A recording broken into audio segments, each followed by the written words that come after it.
ଆଜିର ଏକ ସୁନ୍ଦର ଭିଡ଼ିଓକୁ ଆପଣମାନଙ୍କୁ ସ୍ୱାଗତ। ଆଜି ଆମେ ଦଶମ ଶ୍ରେଣୀ ଓଡ଼ିଆ ବ୍ୟାକରଣ ବହିର ପ୍ରଥମ ଅଧ୍ୟାୟ ଆଲୋଚନା କରିବା, ଯାହାକି ହେଉଛି ବାକ୍ୟ ବିଚାର। ତ ଚାଲନ୍ତୁ ଆଲୋଚନା କରିବା। କହି ଜଣାଥିଲେ କଥା ସୁନ୍ଦର, ବାନ୍ଧି ଜାଣିଲେ ମଥା ସୁନ୍ଦର। କହି ଜାଣିଲେ କଥା ସୁନ୍ଦର, ବାନ୍ଧି ଜାଣିଲେ ମଥା ସୁନ୍ଦର।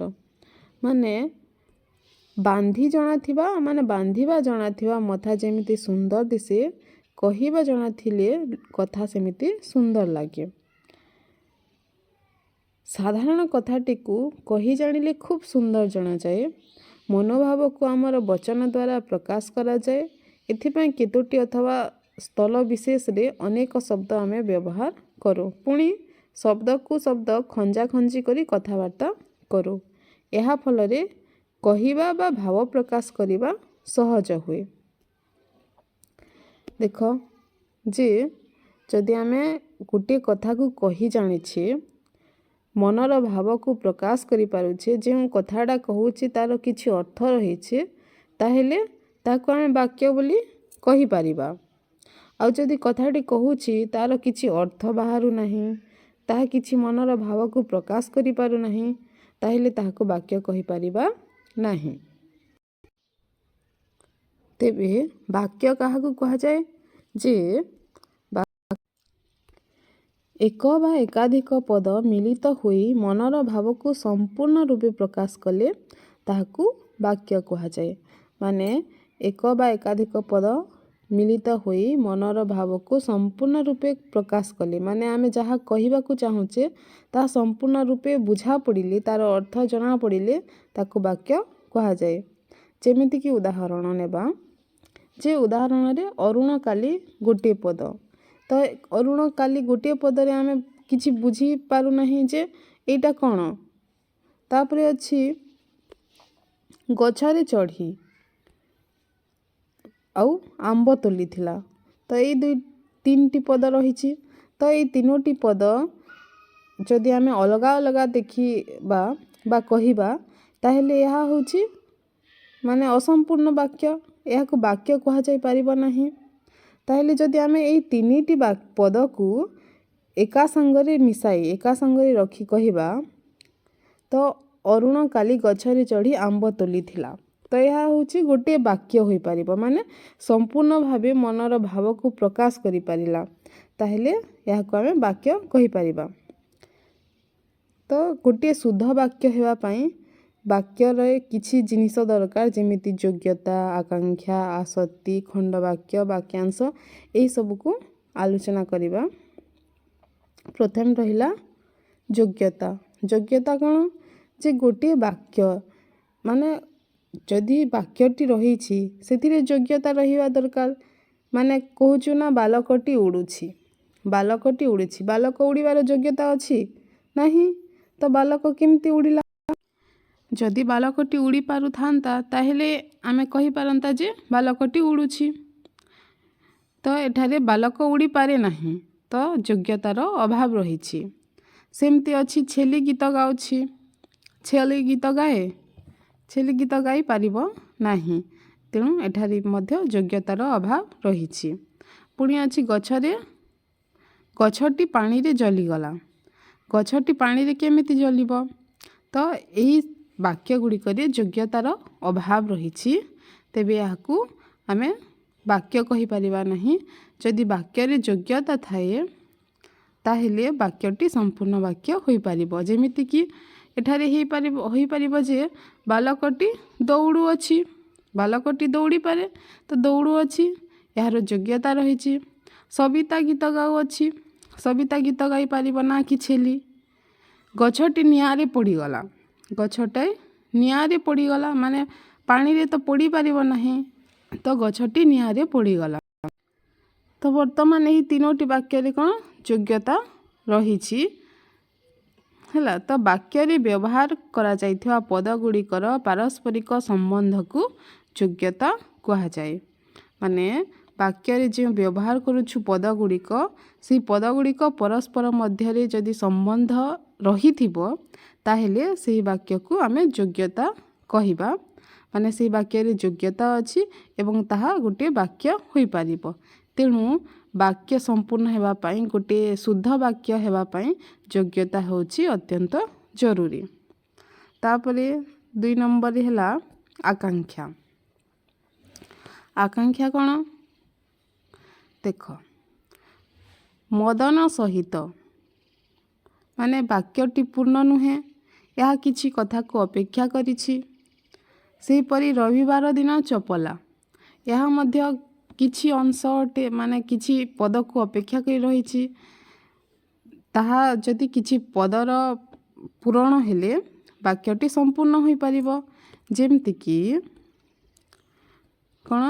ମଦନ ସହିତ ତାଙ୍କ ବାପା ଆସିବେ, ତ ଏହା ସମ୍ପୂର୍ଣ୍ଣ ବାକ୍ୟ ହେଲା। ତାପରେ ରବିବାର ଦିନ ଚପଲା ଭୁବନେଶ୍ୱର ଯିବ, ତ ଏହା ବି ପୂର୍ଣ୍ଣ ବାକ୍ୟ ହୋଇପାରିଲା। ତ ଯେଉଁ ବାକ୍ୟରେ କ'ଣ ହେଉଛି, କିଛି ପଦ ରହିଛି ଏବଂ କିଛି ପଦକୁ ଅପେକ୍ଷା କରୁଛି, ତାହାକୁ ପୂର୍ଣ୍ଣ ହେବା ପାଇଁ କିଛି ପଦର ଅପେକ୍ଷା ରହୁଛି। କିଛି ପଦ ଆସିଲେ ତା'ର ଅର୍ଥଟା ବୁଝା ପଡ଼ିବ, କ'ଣ କହୁଛି ବାକ୍ୟଟା ବୁଝା ପଡ଼ିବ, ତାହାକୁ ଆକାଂକ୍ଷା କୁହାଯାଏ। ମାନେ ବାକ୍ୟରେ ଥିବା ଗୋଟିଏ ପଦ ଅନ୍ୟ ପଦ ଗୁଡ଼ିକର ଅର୍ଥବୋଧକତା ପାଇଁ ଅପେକ୍ଷା କଲେ ତାହାକୁ ଆକାଂକ୍ଷା କୁହାଯାଏ। ହେଲା, ଏହି ବାକ୍ୟରେ ଯେଉଁ ମଦନ ସହିତ ରହିଛି, ତ ଏହାକୁ ସମ୍ପୂର୍ଣ୍ଣ କରିବା ପାଇଁ, ମାନେ ଅର୍ଥବୋଧକ ରଖିବା ପାଇଁ କିଛି ପଦର ଆବଶ୍ୟକ। ତ ସେଥିପାଇଁ ମଦନ ସହିତ ତାଙ୍କ ବାପା ଆସିବେ, ମାନେ ଏବେ କ'ଣ ହେଲା, ସମ୍ପୂର୍ଣ୍ଣ ଭାବେ କିଛି ଅର୍ଥ ବୁଝାଉଛି ଯେ ମଦନ ସହିତ ତାଙ୍କ ବାପା ଆସିବେ।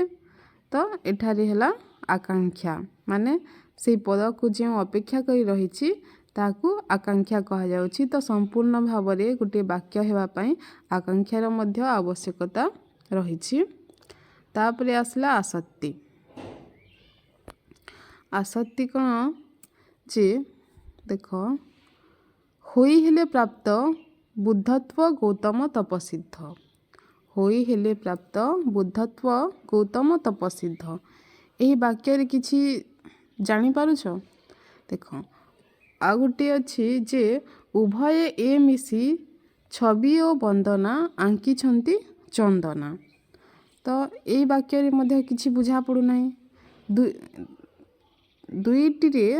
ବାକ୍ୟ ଦୁଇଟିରେ କର୍ତ୍ତା କ୍ରିୟା ସବୁ ଥାଇ ମଧ୍ୟ ପ୍ରକୃତ ଅର୍ଥ କ'ଣ ତାହା ବୁଝା ପଡ଼ୁନାହିଁ।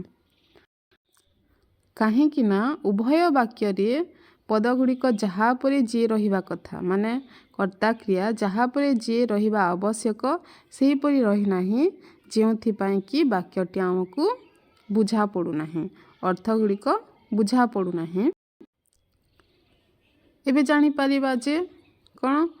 ଗୌତମ ତପସିଦ୍ଧ ହୋଇ ବୁଦ୍ଧତ୍ୱ ପ୍ରାପ୍ତ କଲେ। କ'ଣ ନା ଗୌତମ ତପସିଦ୍ଧ ହୋଇ ବୁଦ୍ଧତ୍ୱ ପ୍ରାପ୍ତ କଲେ।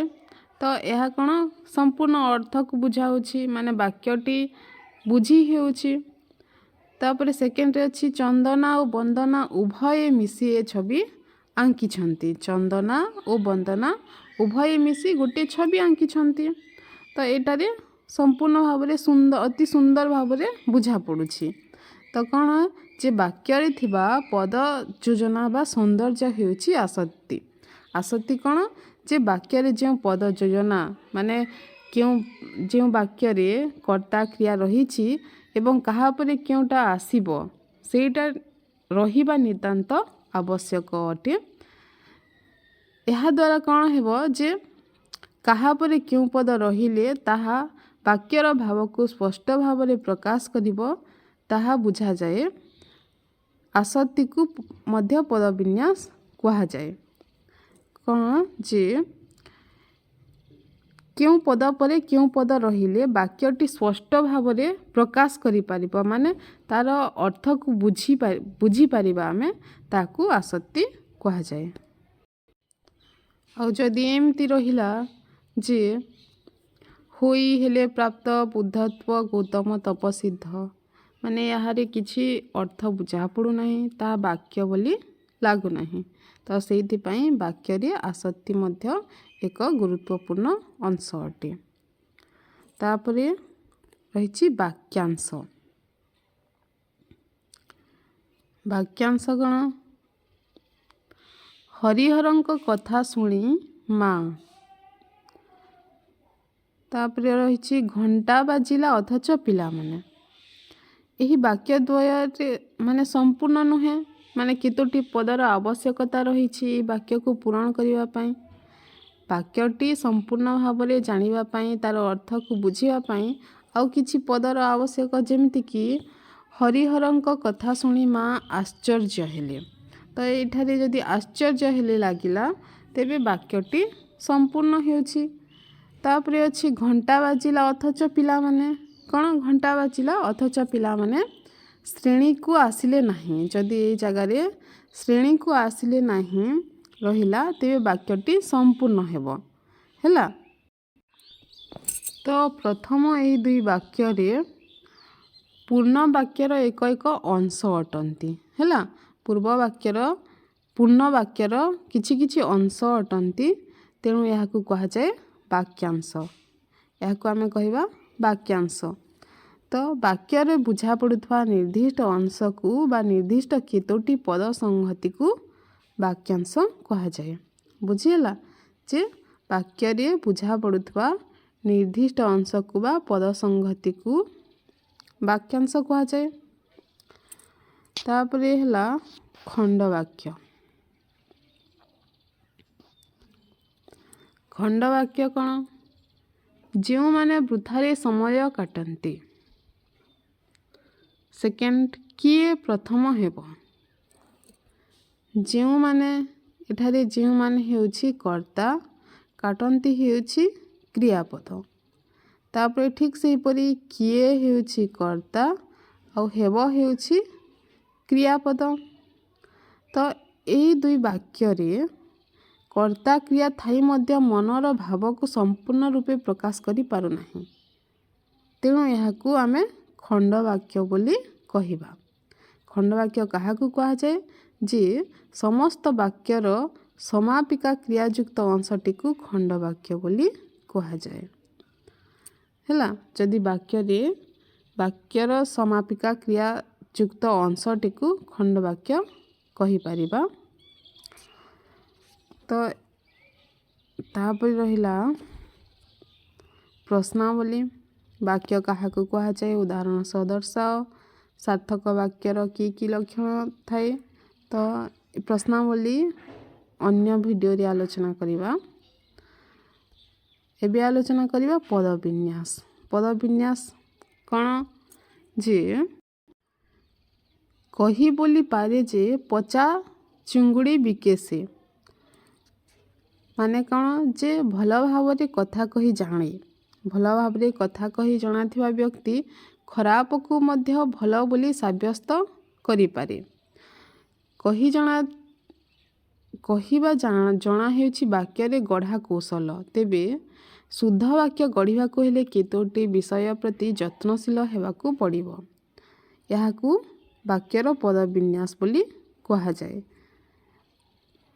ମାନେ ବାକ୍ୟକୁ ସୁନ୍ଦର କରିବା ପାଇଁ କିଛି ଜିନିଷର ଯେଉଁ ଦରକାର ରହିଛି, କିଛି ବିଷୟ ପ୍ରତି ଯେଉଁ ଯତ୍ନଶୀଳ ହେବାକୁ ପଡ଼ିବ, ତାହାକୁ ହିଁ ବାକ୍ୟର ପଦବିନ୍ୟାସ ବୋଲି କୁହାଯାଏ। ମାନେ ଏଥିରେ ଜାଣିବା ଯେ କର୍ତ୍ତା, କ୍ରିୟା, କର୍ମ ଯେଉଁ ଅଛି ତାହା କାହାପରେ କେଉଁଟା ରହିବ, କାହାପରେ କେଉଁଟା ରହିଲେ ପଦଟି ସୁନ୍ଦର ଲାଗିବ, ବାକ୍ୟଟି ସୁନ୍ଦର ଲାଗିବ, ସେହି ବିଷୟରେ ଆଲୋଚନା କରିବା। ପ୍ରଥମେ ଅଛି ରାମଚନ୍ଦ୍ର ରାବଣଙ୍କୁ ବଧ କରିଥିଲେ। ରାମଚନ୍ଦ୍ର ରାବଣଙ୍କୁ ବଧ କରିଥିଲେ। ତ ଏଠାରେ କ'ଣ ନା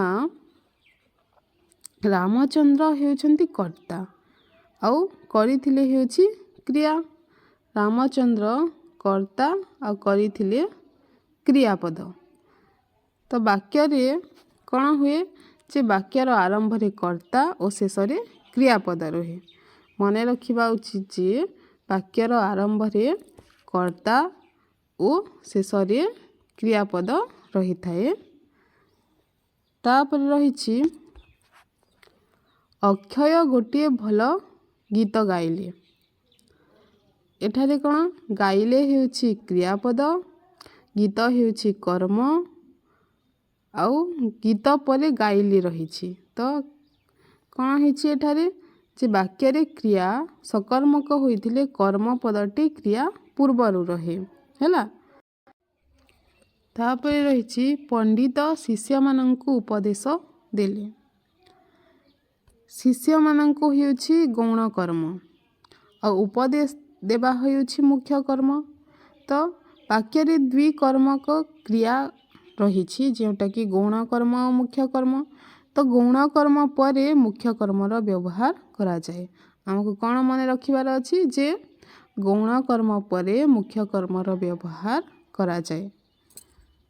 ତାପରେ ଦୁଇଟି ବାକ୍ୟ ରହିଛି। ପ୍ରଥମ ବାକ୍ୟରେ ହେ ଭଗବାନ ମୋତେ ରକ୍ଷା କର, ଆଉ ଦ୍ୱିତୀୟ ବାକ୍ୟ ରହିଛି ମୋତେ ଶକ୍ତି ଦିଅ ପ୍ରଭୁ। ତ ଦୁଇଟି ବାକ୍ୟ ସମାନ ଅର୍ଥ ବୁଝା ପଡ଼ୁଛି ଯଦି ଦେଖିବା। ତ ପ୍ରଥମ ବାକ୍ୟରେ ଭଗବାନ ଏବଂ ଦ୍ୱିତୀୟ ବାକ୍ୟରେ ପ୍ରଭୁ, ଏଇଟା ଦୁଇଟି ହେଉଛି ସମ୍ବୋଧନ ପଦ। ମାନେ ପ୍ରଥମ ବାକ୍ୟରେ ଭଗବାନ ବୋଲି ସମ୍ବୋଧନ କରାଯାଇଛି, ଦ୍ୱିତୀୟ ବାକ୍ୟରେ ପ୍ରଭୁ ବୋଲି ସମ୍ବୋଧନ କରାଯାଇଛି। ତ ବାକ୍ୟରେ ସମ୍ବୋଧନ ପଦ ଆରମ୍ଭରେ ବା ଶେଷରେ ରଖାଯାଏ। ହେଲା, ଯେମିତି ପ୍ରଥମ ପଦରେ ସମ୍ବୋଧନ ପଦଟି ଆରମ୍ଭରେ ରହିଛି, ହେ ଭଗବାନ ସମ୍ବୋଧନ ପଦ ଆରମ୍ଭରେ ରହିଛି, ଆଉ ମୋତେ ଶକ୍ତି ଦିଅ ପ୍ରଭୁ ଏଠାରେ ସମ୍ବୋଧନ ପଦଟା ଶେଷରେ ରହିଛି। ତ ସମ୍ବୋଧନ ପଦ କେଉଁଠି ରହିପାରିବ ନା ବାକ୍ୟର ଆରମ୍ଭରେ ନତୁବା ଶେଷରେ ରଖାଯାଇପାରିବ। ତାପରେ ଚତୁର ଲୋକ ସବୁଠି ଜିତନ୍ତି। ଏଠାରେ ଚତୁର ହେଉଛି କ'ଣ ବିଶେଷଣ ପଦ, ଯାହାକି ସବୁବେଳେ ମନେ ରଖିବା ଉଚିତ ଯେ ବାକ୍ୟରେ ବିଶେଷଣ ପଦଟା ବିଶେଷ୍ୟ ପଦର ପୂର୍ବରୁ ବସେ। ବାକ୍ୟରେ ବିଶେଷଣ ପଦ ବିଶେଷ୍ୟ ପଦ ପୂର୍ବରୁ ବସେ। ତାପରେ ରହିଛି ଜମିଦାରଙ୍କ ପୁଅ ସୁରେନ୍ଦ୍ର ଏ ମନ୍ଦିର ତୋଳିଛନ୍ତି। ଜମିଦାରଙ୍କ ପୁଅ ସୁରେନ୍ଦ୍ର ଏ ମନ୍ଦିର ତୋଳିଛନ୍ତି। ସୁରେନ୍ଦ୍ର ଏଠାରେ କ'ଣ କର୍ତ୍ତା, ମାନେ ସେ ମନ୍ଦିର ତୋଳିଛନ୍ତି, କିନ୍ତୁ ସେ ଜମିଦାରଙ୍କ ପୁଅ। ମାନେ ଏଠାରେ କ'ଣ ସମ୍ବନ୍ଧ ପଦ ରହିଛି ଯେ ଜମିଦାରଙ୍କ ସହିତ ତାଙ୍କର ସମ୍ବନ୍ଧିତ। ବାକ୍ୟରେ ସମ୍ବନ୍ଧିତ ପଦ ପୂର୍ବରୁ ବସେ। ଏଠାରୁ ଆମେ କ'ଣ ବୁଝିଲା ଯେ ବାକ୍ୟରେ ସମ୍ବନ୍ଧ ପଦଟି ସମ୍ବନ୍ଧିତ ପଦ ପୂର୍ବରୁ ରହିଥାଏ। ତାପରେ ସକାଳେ କାମ ଆରମ୍ଭ ହୁଏ।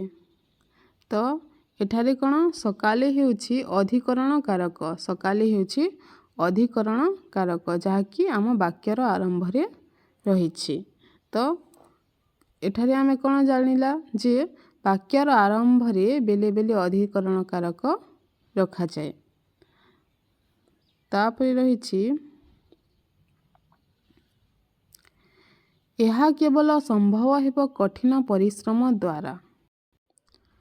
କଠିନ ଶ୍ରମ ଦ୍ୱାରା ଉପରେ ଗୁରୁତ୍ୱ ଆରୋପିତ ହୋଇଛି। ତ ଗୁରୁତ୍ୱ ଆରୋପ ପାଇଁ ଯେକୌଣସି ପଦ ବାକ୍ୟର ଶେଷରେ ବସିପାରେ। ମାନେ ଏଠାରେ କ'ଣ ଗୁରୁତ୍ୱ ଆରୋପଣ କରିବା ପାଇଁ ଯେକୌଣସି ପଦ ବାକ୍ୟର ଶେଷରେ ବସିପାରେ ଗୁରୁତ୍ୱ ଆରୋପଣ କରିବା ପାଇଁ। ପୁଣି ଅଛି ଯେ ତୁମର କାମ ହେଉଛି ଘର ଜଗିବା। ତୁମର କାମ ହେଉଛି ଘର ଜଗିବା। ତ ତୁମର କାମ ହେଉଛି ଉପରେ ଗୁରୁତ୍ୱ ରହିଛି। ତ ଏଣୁ ଏହା କିନ୍ତୁ ବାକ୍ୟର ଆରମ୍ଭରେ ରହିଛି।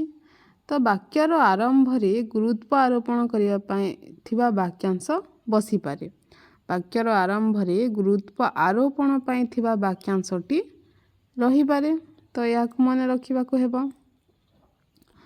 ତାପରେ ରହିଛି ରମେଶଙ୍କ ବିନା ଏ କାମ ହୋଇପାରିବ ନାହିଁ।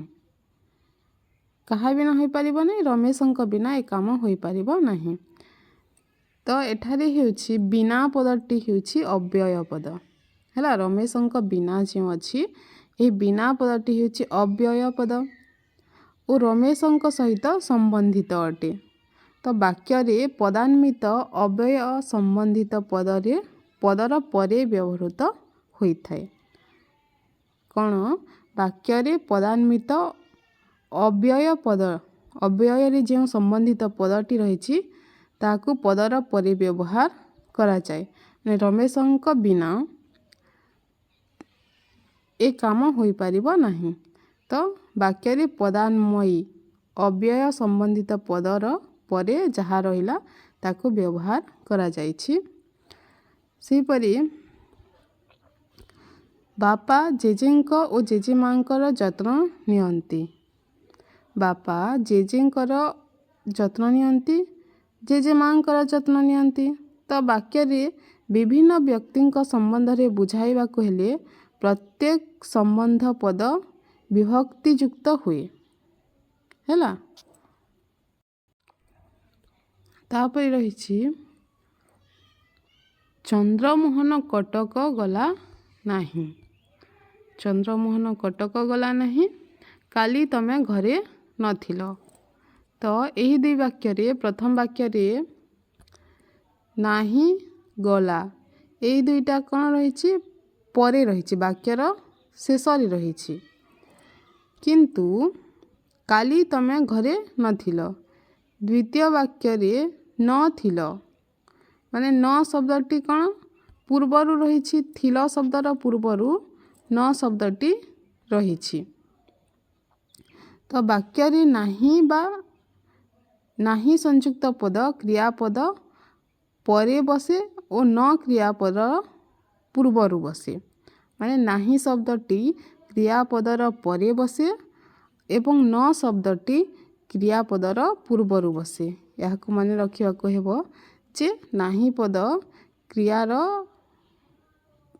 ପଦଟି କ୍ରିୟାପଦର ପରେ ବସେ କିନ୍ତୁ ନ ଶବ୍ଦଟି କ୍ରିୟାପଦର ପୂର୍ବରୁ ବସେ। ଠିକ୍ ଅଛି। ତାପରେ